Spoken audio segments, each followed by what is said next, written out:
Hi everyone, welcome back. Last వీడియోలో నేను sari and bangles orders వచ్చాయని చెప్పాను కదండి. శారీ ఎలా ప్యాక్ చేసి సెండ్ చేస్తాను అనేది మీతో షేర్ చేశాను కదా లాస్ట్ వీడియోలో.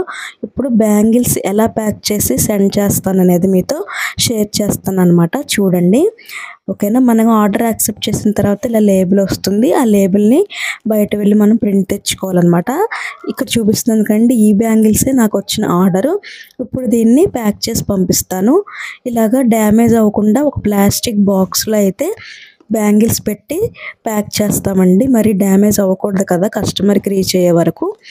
బాక్స్లో పెట్టి మళ్ళీ దానికి ఇలాగా ప్లాస్టర్ అయితే ఇలాగ వ్రాప్ చేస్తామన్నమాట, ఎక్కడ డ్యామేజ్ అవ్వకుండా.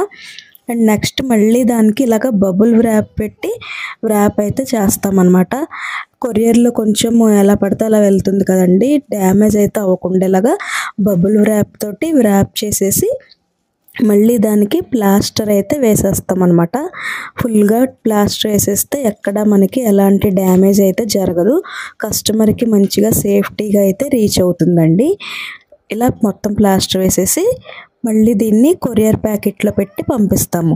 ఇది వచ్చేసి చిన్న సైజ్ అండి. మనం శారీస్కి కానీ డ్రెస్సెస్కి కానీ ఈ ప్యాకెట్లో కొంచెం పెద్ద సైజ్ అయితే ఉంటుంది. వీటిలో సైజెస్ ఉంటాయి, మనకు కావాల్సిన సైజుని బట్టి మనం ఆర్డర్ చేసుకోవాలన్నమాట. అండ్ లేబుల్ కూడా విత్ పిఓడి వితౌట్ పిఓడి ఉంటాయి కవర్స్, దాన్ని బట్టి మనం లేబుల్ అనేది స్టిక్ చేయాలి. లాస్ట్లో ఇలా పెట్టేసి చుట్టూ ప్లాస్టర్ వేసేస్తే కొరియర్ అయితే రెడీ అయిపోయింది. ఇప్పుడు కొరియర్ పార్ట్నర్ దీన్ని స్కాన్ చేసుకుని పిక్ చేసుకుని అయితే వెళ్తారు. Thank you for watching.